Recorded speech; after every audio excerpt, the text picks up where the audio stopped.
Thank you. Thank you very much for this brilliant introduction and presentation.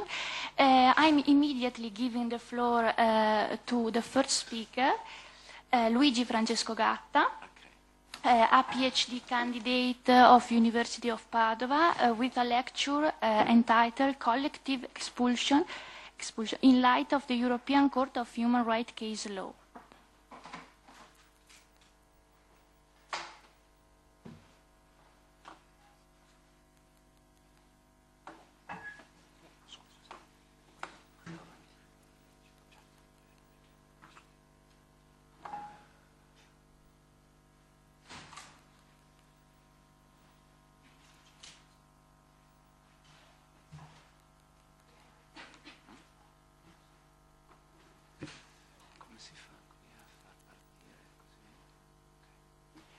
So thank you very much, dear professors, dear colleagues.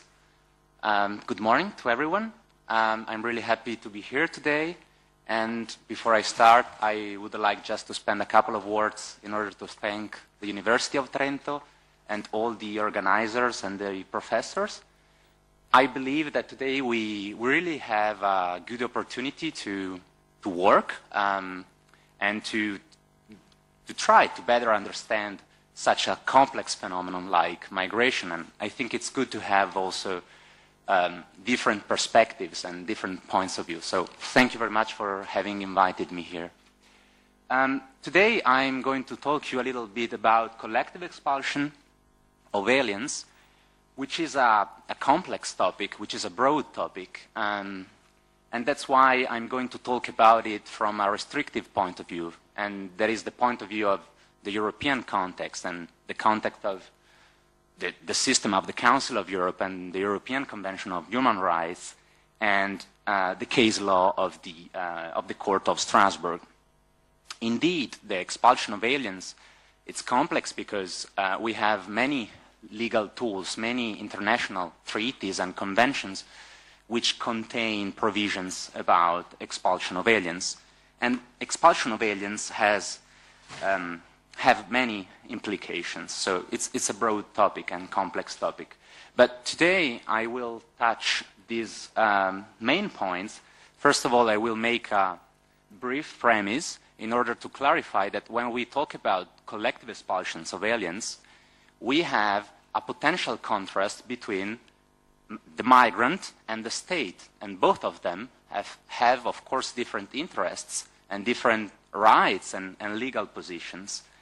Then I will move to the expulsion of aliens, and I will try to explain that there are limitations to the right of expulsion, because we will see that states have a right to expel aliens under certain conditions and respecting some requirements.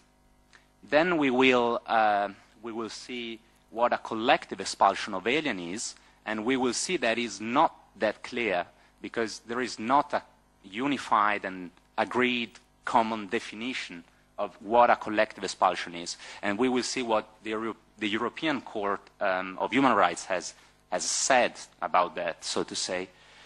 And we will, I will try to explain that by referring to the case law of the Court of Strasbourg, which is particularly significant. So, first of all, if we think about, as I said, if we think about expulsion of aliens, we have to consider that there is a potential contrast between counterposed interests and rights. Because on the one hand, we have the migrant or the individual in general. And according to international law, a migrant or an individual has the right to leave a country. So to go outside the country, to emigrate, so to say. This is a well-established principle in international law. For example, it's established in the Universal Declaration of Human Rights. According to Article 13, paragraph 2, everyone has the right to leave any country, including his own. And this right is also established in different other legal tools at the regional level. For example, the American Convention on Human Rights, the African Charter, and so on. And also at the national level, if we take, for example, our Italian constitution, according to Article 16, every one of us, Italian citizens, we have the right to leave the Italian country, the Italian territory, and to come back here again if we wish. So, on the one hand, the migrant, so to say, has the right to move, to go outside, to leave a country. And often is not a choice because of wars or conflicts or persecutions, but this is its legal position, so to say. But to this right to leave a country, to emigrate, does not correspond an equal right to enter in a specific country in general terms. Because on the other side of the coin, we have indeed the position of the state. And states, according to international law, they have the right to control aliens' entry and also residence and stay of aliens in their territory. This is also another well-established principle in international law, and which has been also reiterated and confirmed by international courts on several occasions. The Court of Strasbourg itself, for example, in this judgment here, which goes back to the 90s, Amour against France, said that clearly. The judges in Strasbourg, they affirmed states have the undeniable right, undeniable sovereign right to control aliens' entry. So there is no doubt here, this is not a question, they have the right to control aliens' entry. And moreover, they have also the right to expel aliens. They have a right of expulsion. So an alien may be expelled, of course, because of given reasons and justified grounds, like public order or national security. If you think about currently the problem of terrorism, of the terrorism threat, many governments in Europe, for example, are responding to the terrorism threat using restrictive measures and other measures, including expulsion. The Italian government itself recently has expelled a number of aliens because they were suspected of having connection with terrorist organizations. So having said that, so on the one hand, migrant right to leave, to emigrate, and on the other, the state with its right also of expulsion, the question is, are there limitations to this right of expulsions? Does the state encounter some limitations? To answer this question by looking at the European Convention of Human Rights, as I said.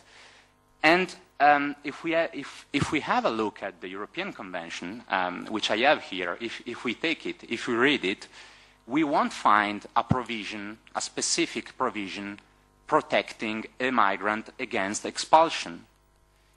Individually, we have an article which prohibits collective expulsions, and we will see what a collective expulsion is, but we don't have explicitly a provision which protects, so to say, an alien against the expulsion. But the Court of Strasbourg has created this protection through its case law, through its judgments, starting in particular from the 90s, through its case law, a protection for the migrant in favor of the migrant against the expulsion has been created and developed. And the judges in Strasbourg have worked, so to say, basing their elaboration, their work, mainly on Article 3 of the Convention, which states that no one shall be subjected to torture or to inhuman or degrading treatment or punishment. So Article 3 of the Convention states this prohibition of torture. And starting from this point, the court has elaborated the principle that no one can be sent to a state, in direction of a state, where he or she may suffer from a real risk, says the court, a real risk of torture or inhuman and degrading treatment. What is known also as the principle of non-refoulement under the international law. And so, looking a little bit more into the case law of the court has developed this principle further. So, for example, the court has clearly said that Article 3 of the Convention admits no derogation. No derogation is possible here.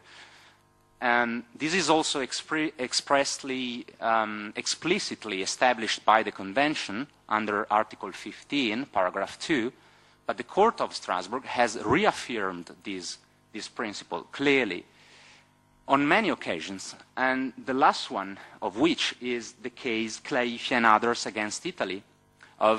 This is a judgment of September 2015, so 1 year ago exactly.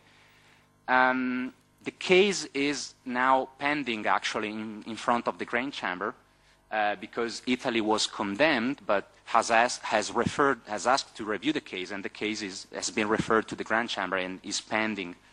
And the last hearing goes back to June, so we are now waiting for the final decision. But in the judgment of September 2015, the court condemning Italy has said clearly that Article 3 admits no derogation. And this case took place in 2011 during the so-called Arab Spring, and the court says no derogation, even in situation of emergencies and of crises. The court said that clearly. The court said, look, Italy, I understand your situation. I see that you are facing a huge migratory pressure here, that you are in troubles with your reception capacities, your infrastructures, but nevertheless, you must apply Article 3. Because Article 3 is one of the most fundamental principles of a democratic society, of a modern democratic societies, and of the states that have built the Council of Europe itself. So it's a core principle.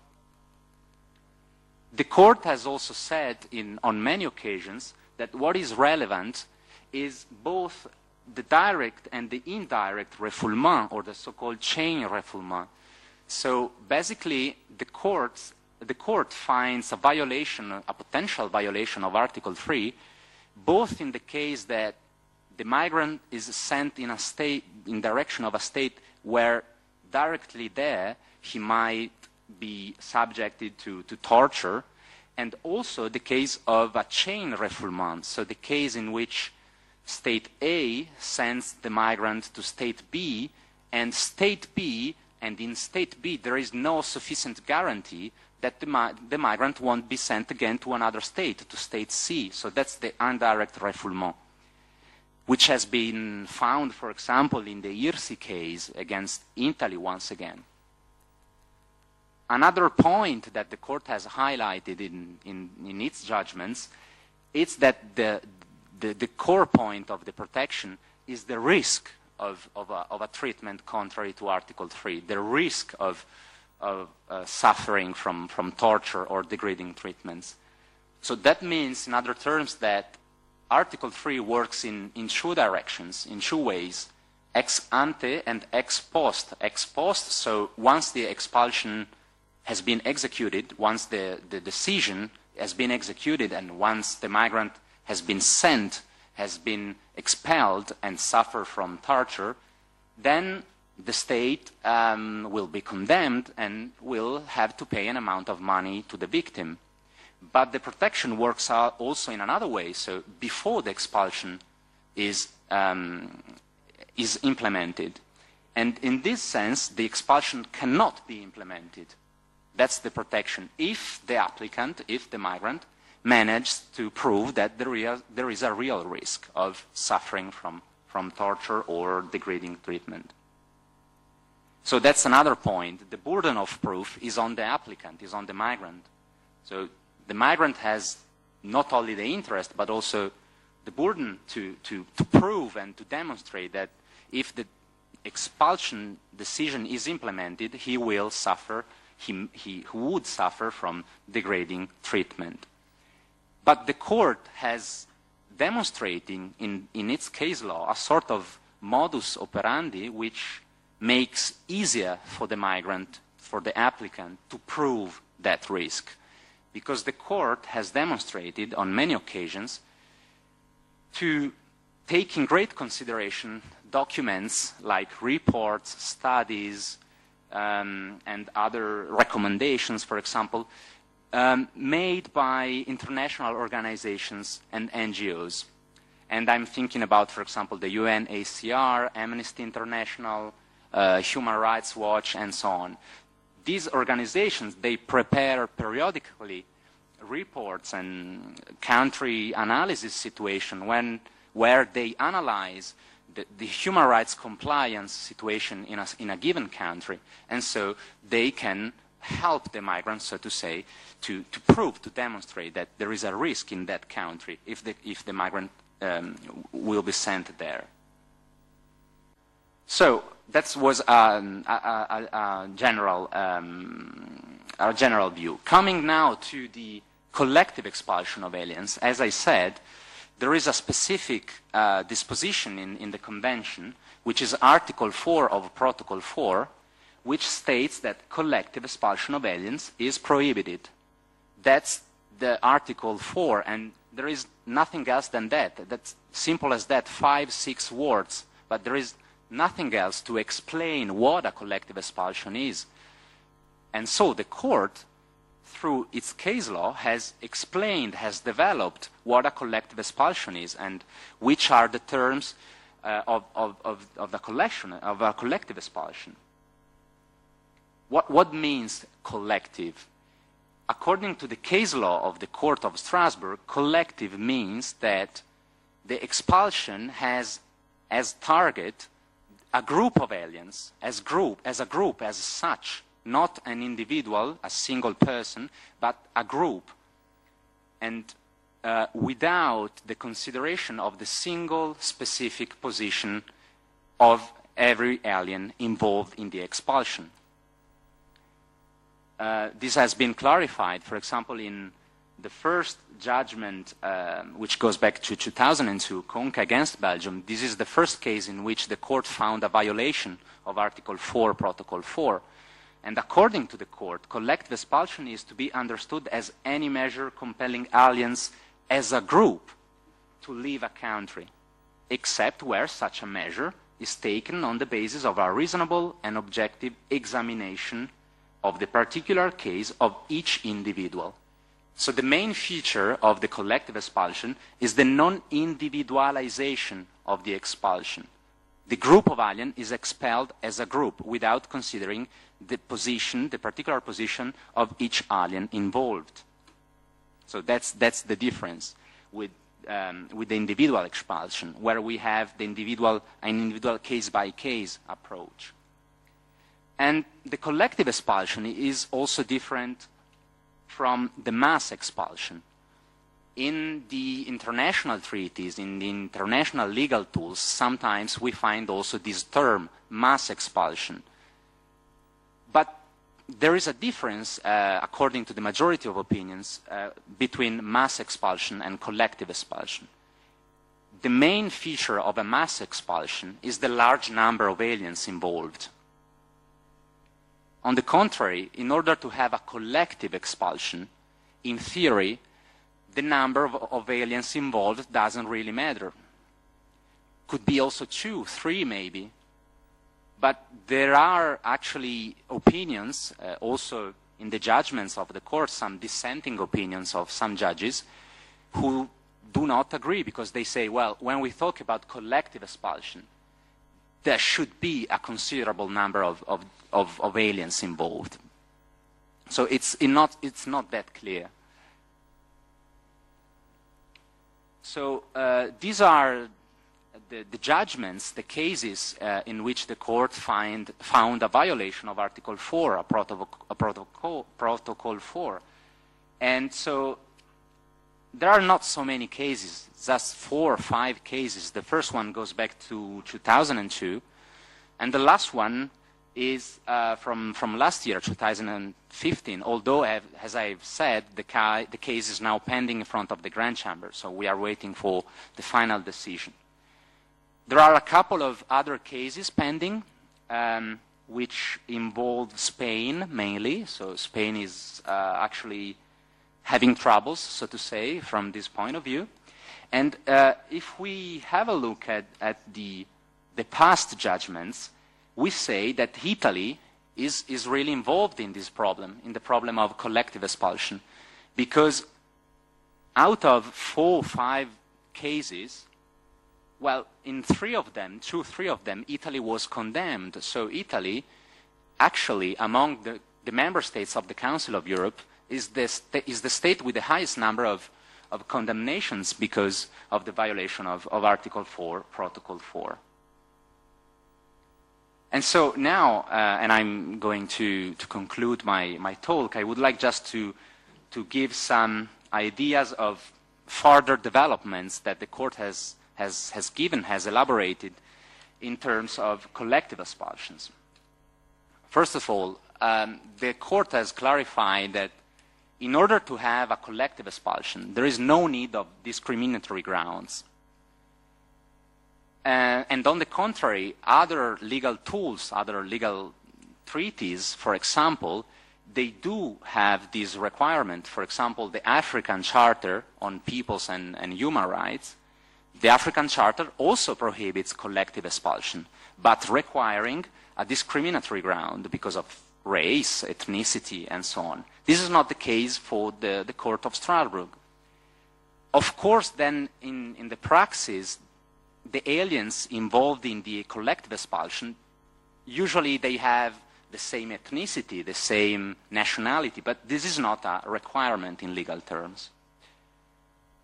Another point is that the Court of Strasbourg uses a broad concept of expulsion in order to strengthen the protection of aliens, of migrants. So it doesn't really matter, for example, the concrete modalities in which the expulsion is carried out: voluntary departure, compulsory departure, deportation, and also the court considers also the case of the pushback at the borders, and not just the expulsion from the territory of the state.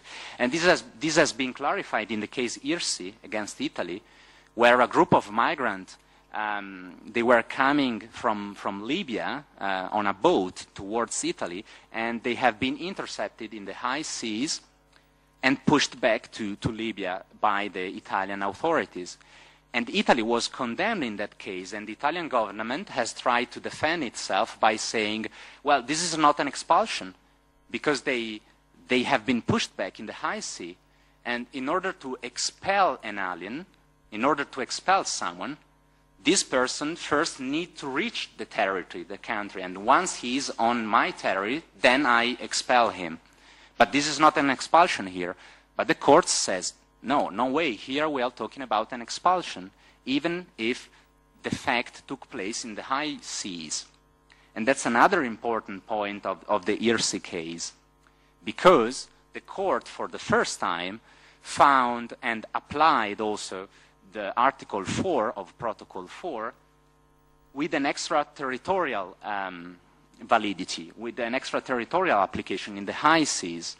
And in this case also, the Italian government tried to defend itself by saying, well, the facts took place in the high seas, so outside my territory. They were migrants, they were outside the Italian territorial water, so I'm not taking responsibility for something that happened outside my territory.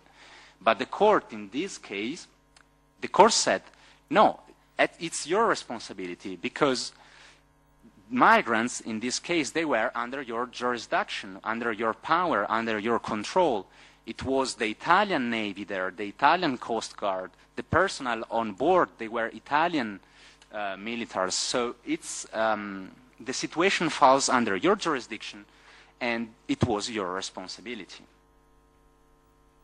Finally, the court also said that the formal individual decision per se is not sufficient to exclude a violation of Article 4, Protocol 4. We have said that the main feature is that of a collective expulsion is that the target of the expulsion is the group as a such, without considering the single position of every migrant. But the court said, even when we have a single decision for each individual, this is not sufficient to exclude a violation, because what is significant and important is a reasonable and objective examination, but really effectively. And in this case, Georgia against Russia, this case goes back to 2006, 7, 8, in the period of tension between Georgia and Russia. And the court found that Russia has put in place a systematic administrative practice of expulsion, with expulsion of thousands of Georgian nationals. And in this case, although there was a single specific decision for every migrant, for every Georgian national, the court said, well, but it's impossible that the authorities have carried out a specific and proper examination of each one of them. So what the court said, and here I'm closing, it's that the protection of Article 3 of Article 4, Protocol 4, works not just in substantial terms, but also in procedural terms. That's why Article 3 of the Convention is often taken in combination with Article 13 of the Convention, which establishes the right to an effective remedy, because the migrant has the right to try to contrast in legal terms the decision to be expelled. And so that was, in synthesis, an overview of the collective expulsion and the expulsion of aliens in the light of the Court of Strasbourg, and I thank you for your attention.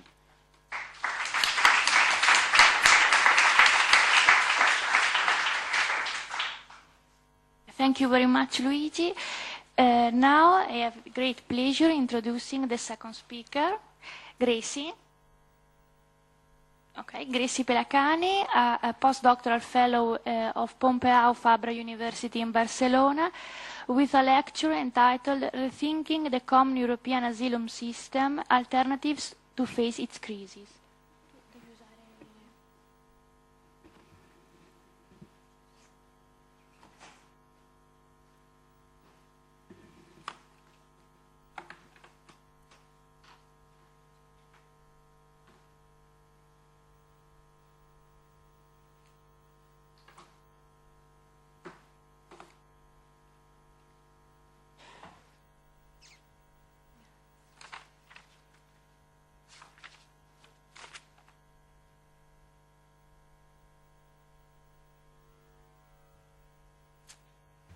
Thank you very much. I'm very glad to be here again and to try to speak to you about some novelties regarding the Common European Asylum System, or better, policies that surround the use that someone can have of the Common European Asylum System. So, of course, I have not a solution to solve the crisis of the system. I just want to look at specifically two, as I said, surrounding policies that, in a way, do not help to solve the crisis of the system. So, as an introduction, I would like to point out that we speak about crisis looking at numbers. So we look at the fact that numbers in terms of arrivals by sea, of irregular entries, and of deaths have increased. But if we look at the total sum of these numbers, we see that these people correspond only to the 0.3% of the population of the European Union. So for sure we can speak about a crisis, but certainly we have to label, we have to use this label to identify the way in which these flows have been managed by member states and by EU institutions.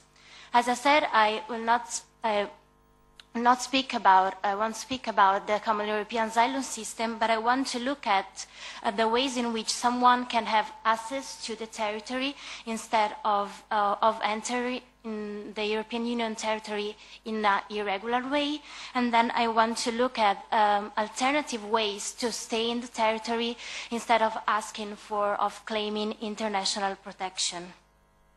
So my thesis is, and it's not mine in the sense that have been out there since the 70s, it's that because there is restrictive policies of, in terms of regular migration, in terms of visa policies, people have to rely on other means to enter to the European Union territory. That means irregular entry or, for example, family reunification. So the only way, for a certain point in time, the only way that someone has to stay in the territory or to enter to the European territory is to use irregular means, and when someone managed to enter the territory, ask for international protection or try to unify with a member of the family. If you wish, we can imagine the system of migration policies of the European Union as a system of communicating vessels. So to every vessel corresponds a part of the immigration policy. So we have, for example, the policy to control external borders, the common European asylum system, the policy on regular migration, family reunification policy. And if the system is in a situation of equilibrium, we have the same pressure on the liquid present within every vessel. When we are in a situation of this equilibrium, there is much more pressure on a vessel, so in one part of the immigration policy, and there is, as I said, a situation of disequilibrium. So much pressure, for example, of the common European asylum policy and on the policies to contrast irregular migration, and on the other way, we have less pressure in other parts, for example, in the parts regarding regular migration in the EU.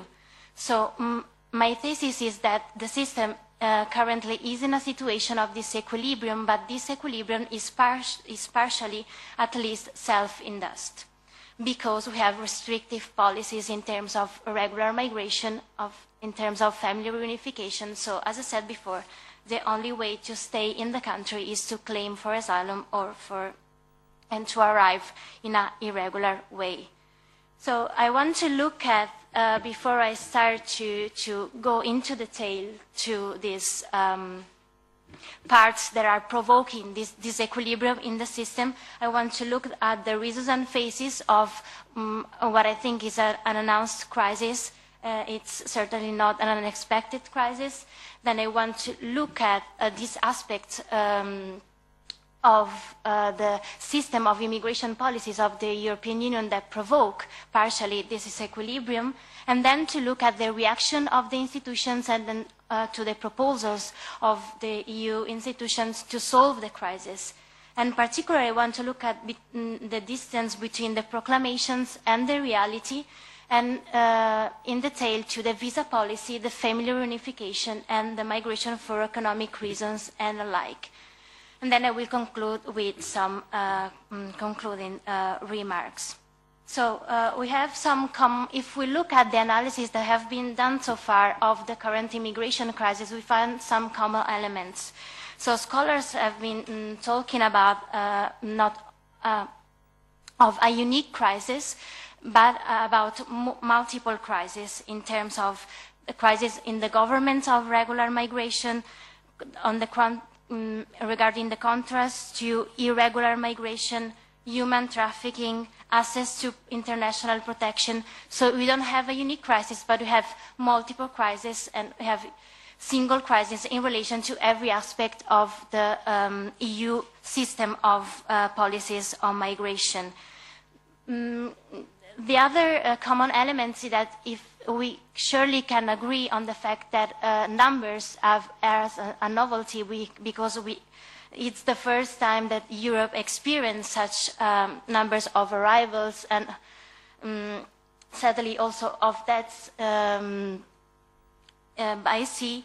But the phenomena in themselves are not new, in the sense that especially states that are on the external borders of the European Union have been experiencing for a long time arrivals by sea and deaths during travels to reach the European Union territory. Another element is that the inefficiencies of the common European asylum system were known, and also the distortive effects, especially of the regulation of Dublin, in terms of the assumption that the states have to take in the terms of the responsibility for the people that arrive on their territories. Were also known the problems that states have in implementing the instruments composing the common European asylum system, and also that another problem of the system is the wide margin of discretion that were left to member states when they have to implement this. Of course, the wide margin of discretion is something implicit when we use directives, and we will see in the conclusion why this is so important. And therefore, we can say that even if the system have tried over time to pass from common standards to minimum common standards, to have common standards, we have not achieved harmonization of practices and of standards of protection to the harmonization of legislation. Another aspect that were known before and that is quite clear is that it's a crisis, but it's a crisis only for certain member states, because not all member states have been touched by the crisis in the same way. Some member states have not experienced the crisis at all, and also that we have different crises in relation to the point in time that we look at it, and in relation to the state or the part of the European territory that we look at, because it's very different to speak about the crisis before, for example, the closure of the Balkan route, after the closure of the Balkan route, before hotspots started to function and the relocation mechanisms very slowly started partially to function, and or to speak about the crisis at the very beginning. What is also known is that the Italian and Greek national system of asylum were not capable to cope with the number of arrivals, when numbers were very dissimilar of the numbers of arrivals that we are experiencing currently. So you know very well the cases MSS versus Belgium and Greece of the European Court of Human Rights, and the case Tarakel in relation to the Italian system. In both cases, seekers of international protection were opposing transfers based on the Dublin regulation towards Greece and towards Italy, claiming that the conditions of reception there and the access to the procedure to claim international protection will violate Article 3 of the Convention. So this is why I speak of an announced crisis, because a lot of elements were known before we have such number of arrivals. So we expect that to see in the solution tailored solutions, so to every crisis a tailored solution, and we also expect to see in these new proposals to solve the crisis not the reproposal of past solutions that have proved to be not effective to solve the crisis. I'm sorry to say that all these expectations have not been respected, but before look at the proposals, I want to look at the reasons why the system is in a situation of disequilibrium. So European Union policies are, as migration policies in general, I would say, respond or try to respond or function along or responding to linear logic. It means that a state or the institution that is adopting legal text in order to govern migration think that if we are capable to influence push and pull factors, the reason why people leave the their country of origin or the country where they are residing and the reasons why people are attracted to certain territories, then we can influence, then we can model, then we can control flows of migrants.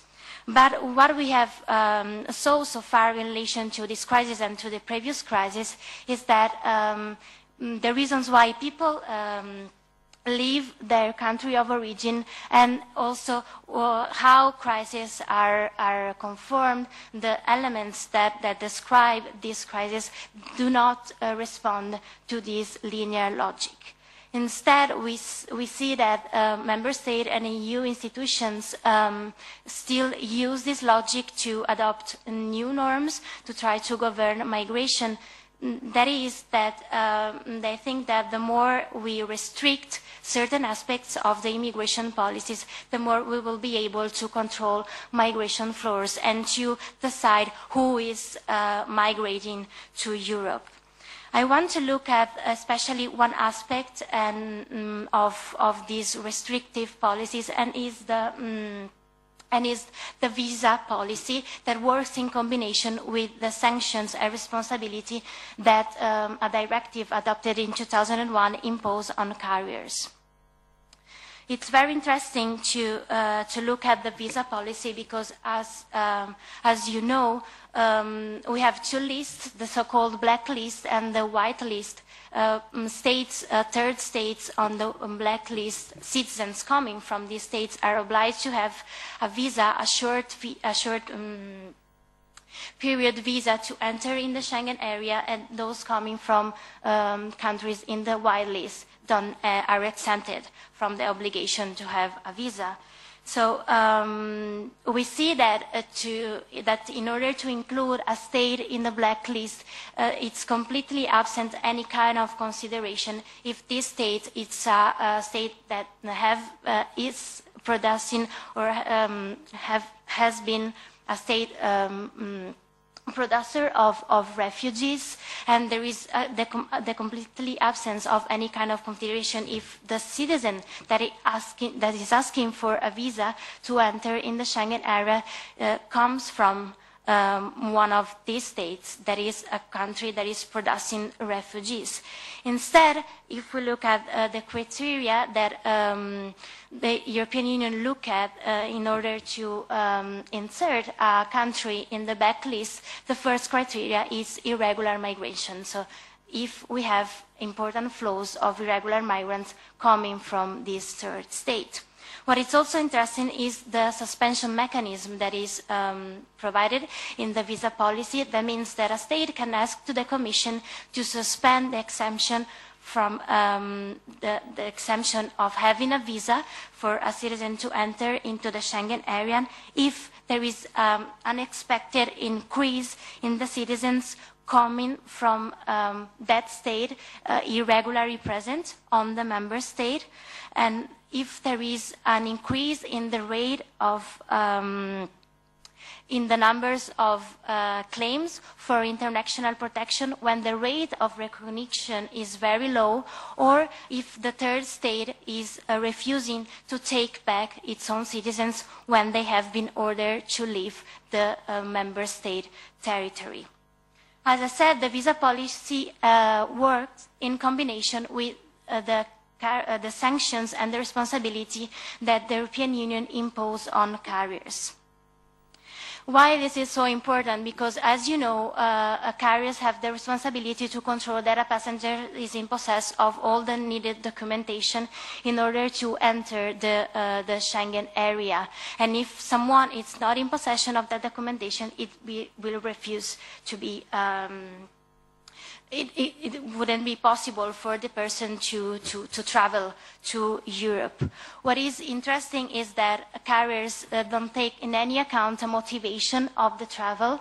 The control, it's a mere documental control, so they don't ask for to the person why she or he wants to travel towards Europe. And the carrier is sanctioned if someone is admitted on board, but then at the border of the Schengen area, it's inadmitted into the country, into the area, because it's not in possession of the proper documentation. So the directive says that I can sanction a carrier because it hasn't controlled properly the process of this documentation, but someone that have been refused to be taken on board cannot have not means to claim that the refusal to take him or her on board have been done on erroneous basis, that that person wants to come to Europe to claim for international protection.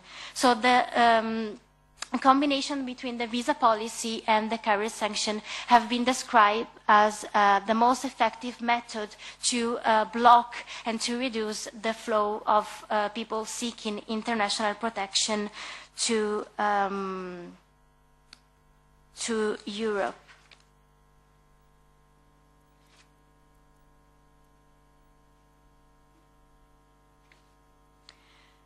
So we said that we have multiple crises, and then we have in force and working right now this very powerful method to block and to reduce the flow of people coming to Europe to ask for international protection. Why I'm saying this? Because the presumption is that if I can use an irregular way to enter to the territory, I will prefer that instead of use irregular means, especially if that means to if the route it's very dangerous, and if I can very simply spend less money to come to the European Union territory.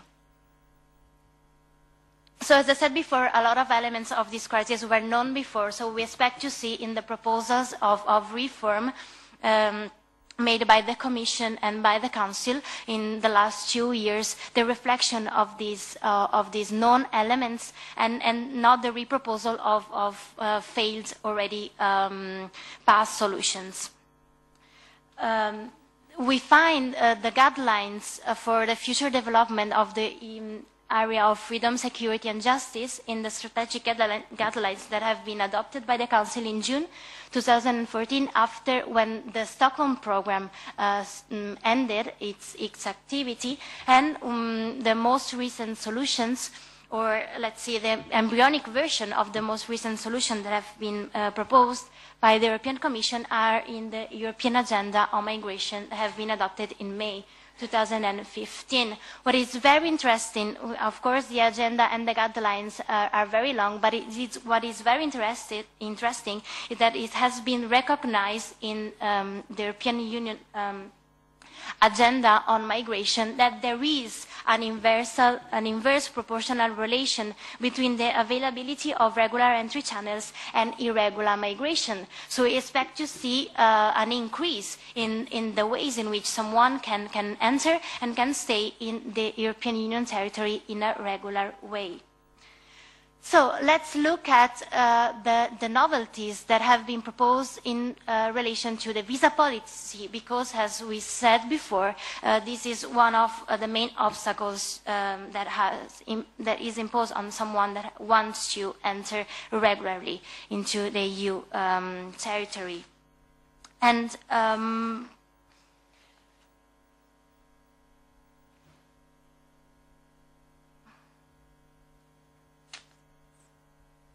so the agenda says there is a high need to modernize the visa policy, and that it have been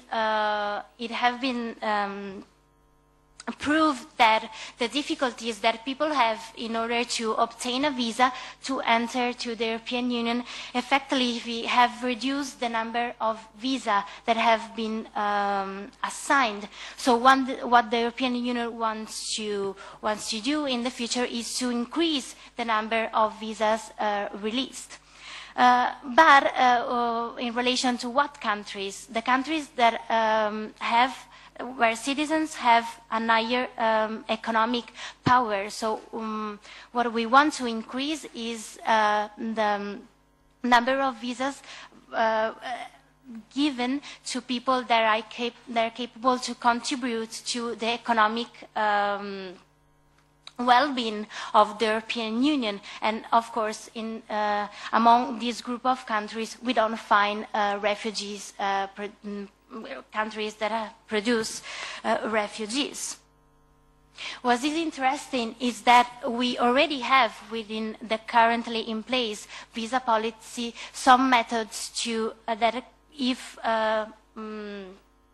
used more, but EU states can help people that want to claim for asylum to arrive in the territory in a regular way. We have the possibility to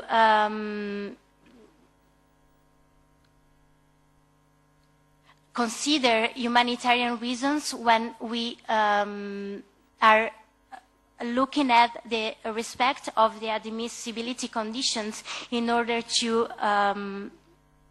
see if the person can be given a visa. And also we have the possibility to give a limited territorial validity visa on the basis of humanitarian reasons. The problem is that research have proved that member states do not use this possibility in an extensive way and do not have implemented these possibilities within their national legislation. What is interesting is that this policy is currently under review, and one of the novelties is that there is a possibility for private enterprises or to private persons to be involved in the part of the procedure that look at these admissibility conditions.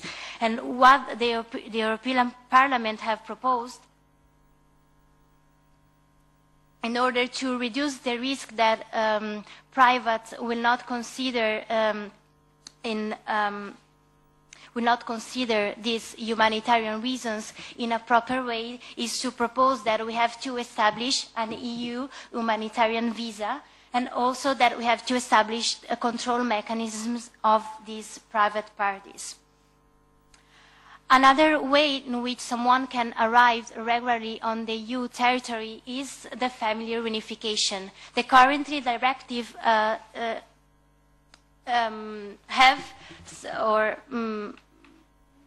foresee the possibility for member states to have some more favorable conditions in relation to refugees and to eliminate some obstacles that they face when they claim for family reunification. The problem is that these favorable conditions are reserved to people that have already obtained the status. So they have been already recognized as refugees, or as, in certain way, member states also as beneficiaries of subsidiary protection. The other way is economic migration. And the Commission have proposed a series of reforms in July this year to reform the economic migration. And I just want to point out one of the most important novelties in the proposal of the reform of the qualification directive is that because the Commission wants to implement much more this already in place provision that permit member states to revoke the status from someone that have been granted before the refugee status of the subsidiary protection when the situation in the country of origin changed and the people and the person could go back, is to provide this, as I call, a safeguard clause. So the person have a 3 months period when after the withdrawal of the status to look for another way to stay in the territory in a regular way. That means that if I am able, as someone that have been revoked the international protection status, to find a job or to enroll in a study course, I can stay in a regular way in the territory, changing my status. Another important novelty is the reform of the Blue Card Directive that have included in the personal ambit of protection persons that have been granted an international protection status. Some conclusive remarks. What is interesting is that we see a tendency of these instruments, the Blue Card Directive, the safeguard clause in the possibly new qualification directive, a tendency to open the system to people that have been granted already international protection status. What is the problem is that you already have been granted protection in the European Union, and we don't take into consideration the needs of seekers of international protection. What is also interesting that we see this possibility of have a fluidity between statuses, that if I don't have the requisites anymore to be granted international protection, I can change my status while staying in the territory. What we need instead to really take into account the needs of people seeking international protection is to have derogations to the ordinary requisites and the temporary suspension for exemption of the responsibility and the sanctions that we impose on carriers or the obligation to have a visa to enter the territory. But if we look at the most recent proposal to reform the systems, then we see that the visa policy and the current sanctions are still impermeable to these needs, and also that the reforms, especially of the Common European Asylum System, confirm the basis of the system, the same basis that the system had from the very beginning. Therefore, I think that the crisis, these multiple crises that we see going on right now are at least partially self-induced crises. Thank you for your attention.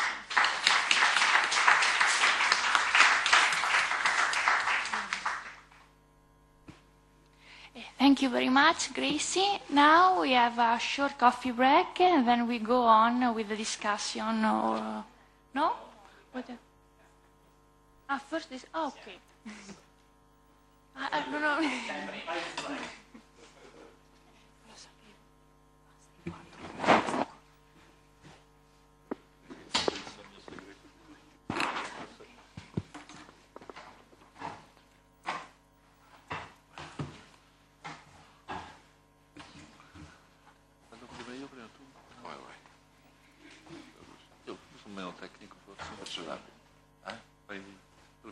Veronica, I think that we really need a coffee, but all of us, not because we are falling asleep, but because the presentations were very interesting. But after 2 hours of attention, of course, attention could decrease. So we will be very short, I think, if Giuseppe agrees with our observations, and maybe we can, if it is the case, continue the discussion later on.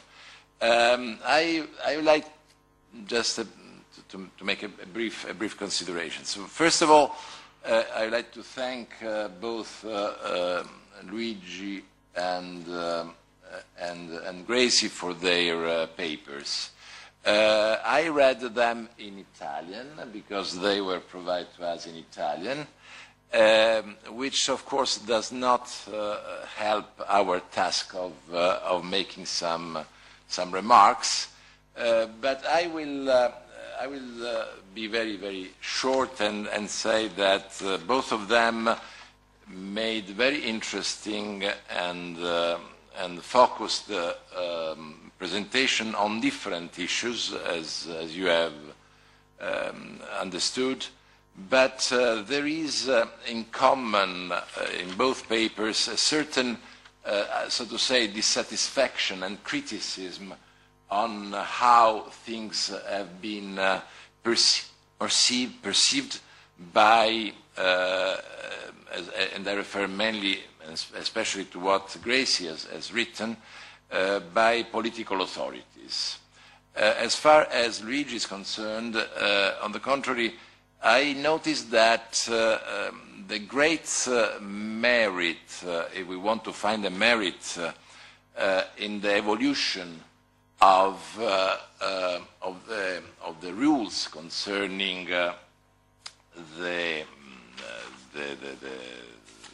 issue of collective expulsion is to be given to international jurisprudence, because even the so to say international legislator failed to explain some of the details of these cases that have been much more often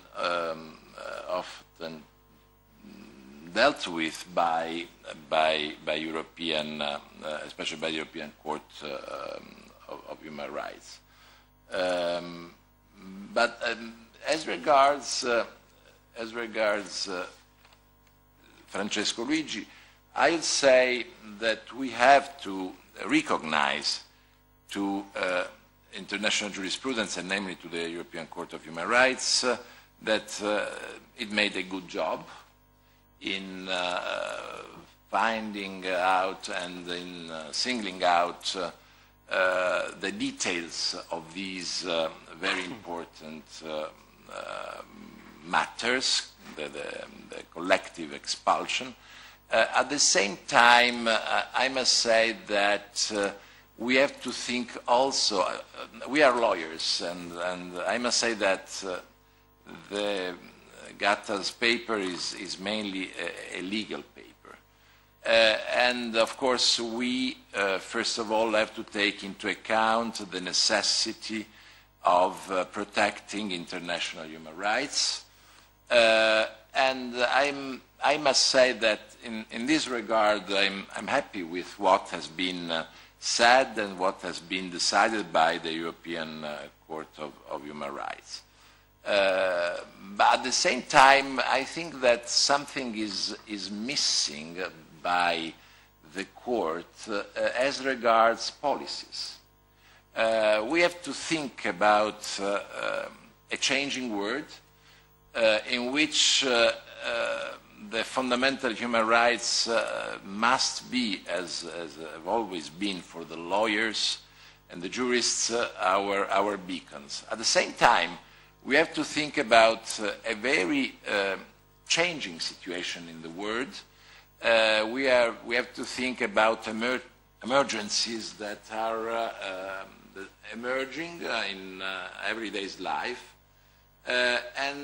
So we have also to think about limitation of state sovereignty, but also of the responsibility of states, the international responsibility of states. I found, and I said this also to my friend Guido Raimondi, who today is the president of the European Court of Human Rights, that sometimes courts are a little far away from everyday life. I don't want to justify any behavior by states that could sound in violation of human rights. At the same time, I think that if the courts make decisions that have also some political weight, as it is the case surely with the expulsion of aliens, they should be extremely cautious in trying to understand what is at the root of the behavior of states. So maybe a word of caution also by our sacred courts from time to time could help in understanding and trying to find a solution to these very, very acute problems and very, I would say also, very changing problems in everyday life. So and now I make a link to what Gracy has said. Gracy says makes a very simple observations. There is no one-size-fits-all solution. And since there is no one-size-fits-all solution, the European Union authorities, as far as the problem of asylum is concerned, should also be somehow more, I would say, flexible, but at the same time, this is what I understood. Maybe I'm wrong. They have also to be more authoritative, more authoritarian sometime, I would say, in dealing with the issue of asylum. What I understood, and I must thank you both because I learned a lot of new issues for me. I'm not a specialist in this issue. What I really understood as far as Grace's paper is concerned is the lack of leadership by the European Union authorities. You made a very detailed presentation, and although you had to be very, very, very short in your presentation, but you made a detailed presentation on the entire issue of the European policies concerning asylum, also going back in time. And you spoke about the most recent issues and most recent decisions.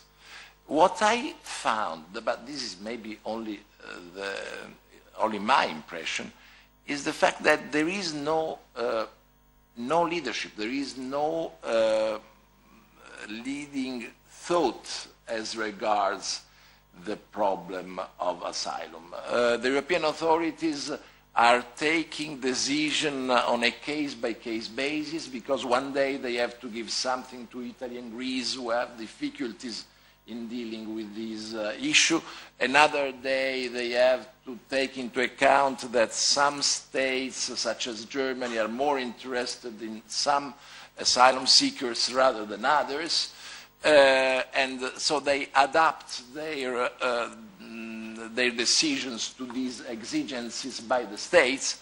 But what is really missing, in my opinion, is a unitarian policy, is something that could really address the phenomenon of asylum seeker, not in order to give something to one state and something to another state, but in order to solve the issue.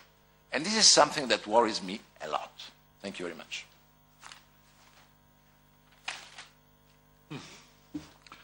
Well, I mean, it's not an everyday experience to have to comment on two legal papers if you are not a legal scholar, of course. And so probably the stuff I would like to say in the beginning is that I like them, and I could read them, which are, I think, compliments to both of you, even if probably your supervisor couldn't use to deny you tenure in future. This is also to say I'm not sure I got all the details, so feel free to say that there are. There is something in common in the two papers which I could use as a criticism in some way for all young researchers, scholars in all disciplines working on this kind of issues, which in my view is a misunderstanding on what the European Union migration policies in all its fields is really about, which to me is self-evident, not looking at it from a legal point of view, is self-evidently the attempt to create a gentle monster, somewhat. A kind of Leviathan or something like that. In other words, is the attempt since the very mid-80s when migration started to be part of the European issues of respecting the rights of asylum as an individual right which implies by definition that there is no quota or fixed number. And at the same time, in order to keep it and maintain it against an increasingly restrictionist public opinion, which has been there since at least the early 80s, to factually restrict the number of people who can actually use it. This is the thread which is very consistently over all European discussion, or all European policies, all European measures, since the very early time. If you ask why Dublin and Schengen and whatever were done in the 80s, was basically for the Tamil crisis, when still there were two Germanys. And most of the tools that were applied there are still with us and accompanying us. So it's a very ambiguous task, of course, to be a monster, but to be a gentle monster. And so somewhat in this paper, both of you are kind of surprised of this contradictory nature, but this contradictory nature is the nature somewhat. And again, it's interesting that your two papers are highly consistent, because as I see from a kind of system analysis point of view, precisely because it's so difficult to expel people, and that's part of the embedded entrenched liberalism of the European Union project, then it's very difficult to get people in. Singapore, Saudi Arabia, Bahrain are all countries in which it's very easy to migrate to. Some of these countries have 20, 25, 40, even 80% Bahrain, if I believe, of the workforce made by foreigners. But that's clearly because people can be fired and expelled in a few hours from the moment in which the state decides to excel. In the European Union, luckily, I'm very proud of it, that's not possible. There is a kind of embedded liberalism which makes expulsion very difficult, not only in the case of collective expulsion, which I really didn't know was so complex and whatever, but in the case also of individual expulsion is a nightmare. Politicians usually mention it as an issue of resources and personnel, while usually it's a legal problem, that kind of stuff. And that makes European Union more restrictive than other countries. So the two papers are paradoxically much more consistent in a way than they do. Now, if this is the problem, both papers are very informative on the difficulties of keeping this position, being liberal inside and trying not to be too liberal outside. And, but some of the questioning of the two papers, particularly by Gracy Pelacani, I would say they are part of, I mean, you are surprised by something which, seen from the point of view of the gentle monster, is not surprised at all. I mean, visa policy and career sanction were introduced exactly in order to reduce the number of asylum seekers. And actually, once I was talking with a Frontex officer about statistical indicators, the stuff that we sociologists do, and at a certain point he came out with the idea, oh yes, we could use this indicator to decide if visa policy works. How many asylum files are filed from those countries? And I told him, well, please, you're not supposed to say so, because formally the law says that. But that's the logic. The logic is we place a visa policy on any country which is likely to produce asylum applications if people get in. And again, it's not a novelty. It's precisely what Germany did in 86, if I remember, to stop Tamils flying to Berlin and file applications there. Plus, remember, there is a first country safe principle. If you fly, your first country is in Europe. If you go by train, by car, by stuff, potentially the first safe country is somewhere else.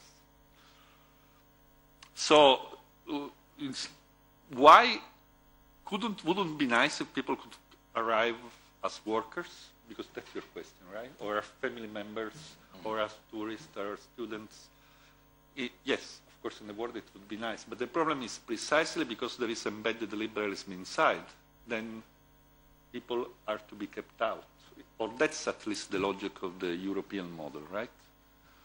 And in the 1950s and 60s, when guest workers were all over their age, lots of Kurdish people came to Germany and work as workers. And of course, it's much easier than being a refugee. You don't have to risk retaliation on your family, loss of properties, and whatever.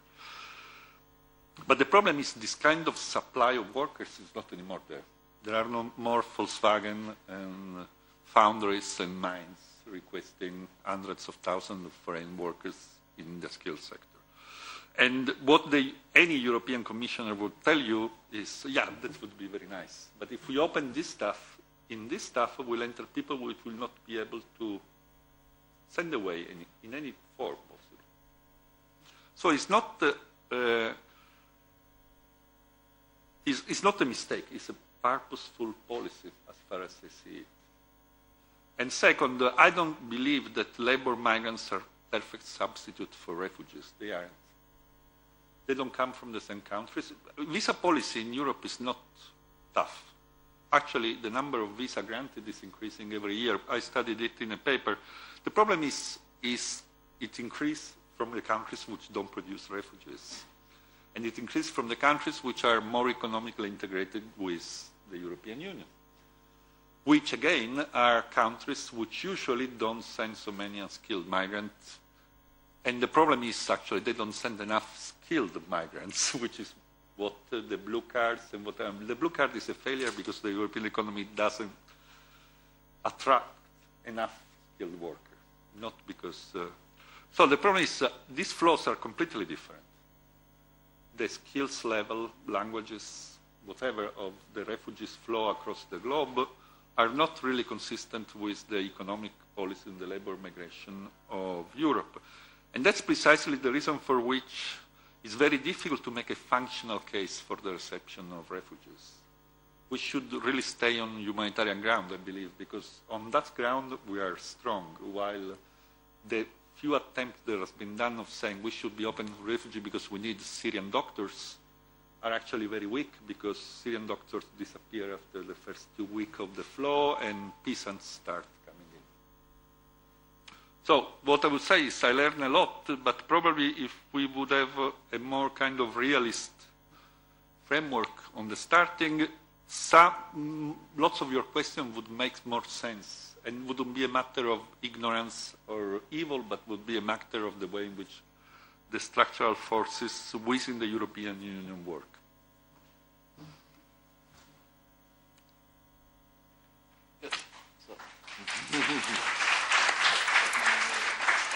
Who starts first? Okay. I think my voice is. Oh, yeah. No. Okay. Yes. Well, with regards to the first remarks about the fact that maybe the Court of Strasbourg sometimes appear to be a little bit disconnected from the reality, that's true. That's absolutely true. And a demonstration of that, I think it's the fact that in the last judgments of the court, there are also dissenting opinions by judges, except for some cases which have been decided that with the unanimity. In the other decisions, there are dissenting opinions by judges, which are very interesting to be analyzed, especially in the last case I mentioned, Claifia against Italy. There are a couple of dissenting opinions which explain that is really a complex task and issue, also from a political point of view, and it will be really interesting to see the final decision now coming from the court in order to see what the Grand Chamber has decided. But it's true, and this is witnessed. This is demonstrated by this sometimes clash of opinions inside the court and among the judges. And just another remark about the lack of leadership in the EU. This is also absolutely true. There is not a common unified vision, a common unified strategy. On the contrary, there is an open contrast. There is a block of states, especially I'm thinking about the east area of Europe, like Hungary, Slovakia, they are absolutely blocking every measure based on solidarity, based on a common approach. And also, I would like to point out that the recent adopted relocation mechanism, now there are a couple of cases pending in front of the Court of Justice, a couple of applications for annulment which have been put forward by Slovakia and Hungary. So they have also taken legal measures in order to contrast the policy of the Union. So it's pretty chaotic, I would say, the situation, and so it's a critical situation. Yes, yes, that I think to highlight.